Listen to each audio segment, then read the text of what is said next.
off mo, eh nagagawa ka pa ng gawaing bahay. Guys, yung palang short natin ngayon, short nun sa ating YouTube, ano na siya guys, 15 seconds na lang yung short natin. So dati ano kasi guys, parang nag 3 minutes siya. So kagabi nag-upload ako ng 3 minutes na video. So wala na siya, 15 seconds na lang. So yun talaga guys, yun. Lagi nating tandaan, lagi nating itanim sa ating puso, sa ating isip na kahit na yung ano man yung, kung hindi man na-appreciate ng mga tao sa paligid natin yung pagod, yung effort na ginagawa natin, lalo na yung mga working nanay, alam nyo, minsan hindi na-appreciate yun ng mga tao sa paligid natin. Lagi natin itanim sa isip natin na lahat ng pagod natin, lahat ng hirap natin, hindi man nakikita yan ng mga tao doon sa paligid natin. But i-bless yan talaga ni Lord. Yung pagpapala, ibibigay niya yan guys. Talagang mararamdaman mo yan, darating yan, magaan. Magaan yung pasok ng biyaya sa'yo guys. Not financially lang hindi financially, but yung alam mo yung magaan, yung kahit na napapagod ka, magaan yung ano, yung feeling mo sa pagtatrabaho. Yung kahit na yung pagod ka, darating ka ng bahay, tapos ang dami mong gagawin.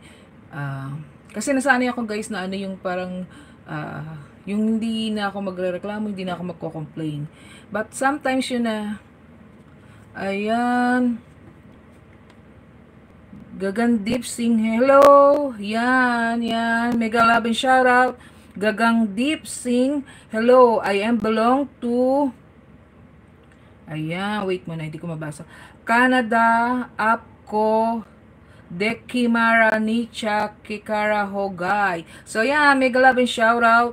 Gagang Deep Sing hello. So yun, I'm just talking about yun, ano, when you feeling tired, don't worry about the physical, the physical tiredness.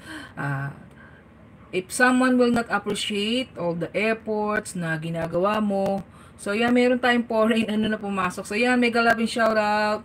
So yun nga, kapag ka nakakaramdam ka ng pagod, yung feeling mo na hindi na-appreciate yung mga bagay na ginagawa mo sa buhay mo.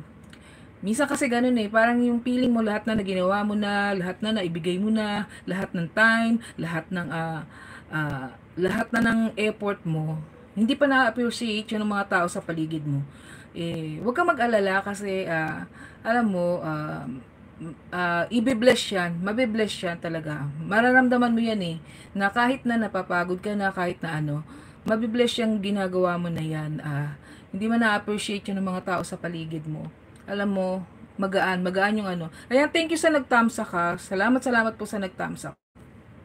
Alam mo, i-bless yan ni Lord. Lalo na yung mga nanay dyan na ano, yung alam mo yung mga anak na maliliit, nahirap sa gawaing bahay, and especially yung mga working nanay.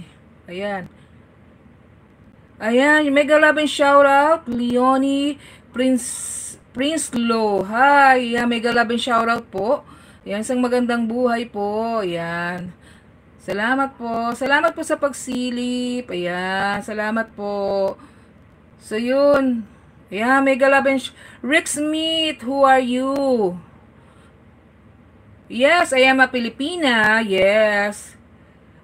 Leonie Prince Lo, me. Ayan. Mega love and shout out to those who enter to my live stream. So, yan. Magandang buhay. Yes, I am a Filipina. Yes, I am a working mother. So, I'm just sharing my experience as a mother when you're feeling tired. And, some people around you not appreciate what you're doing. So, yon. No, I'm not. Hi, Rick Smith. So, yan, mega love and shout out, Rick Smith. So, yun nga, yan, are you evil? No, I am a human being. Yeah, created by God. Yeah. That is good, yeah, by Rick Smith. Devanka Saha, is your name Lynn? Yes, I am Lynn. So, thank you for watching. So, yan, mega love and shout out to those who enter to my live stream.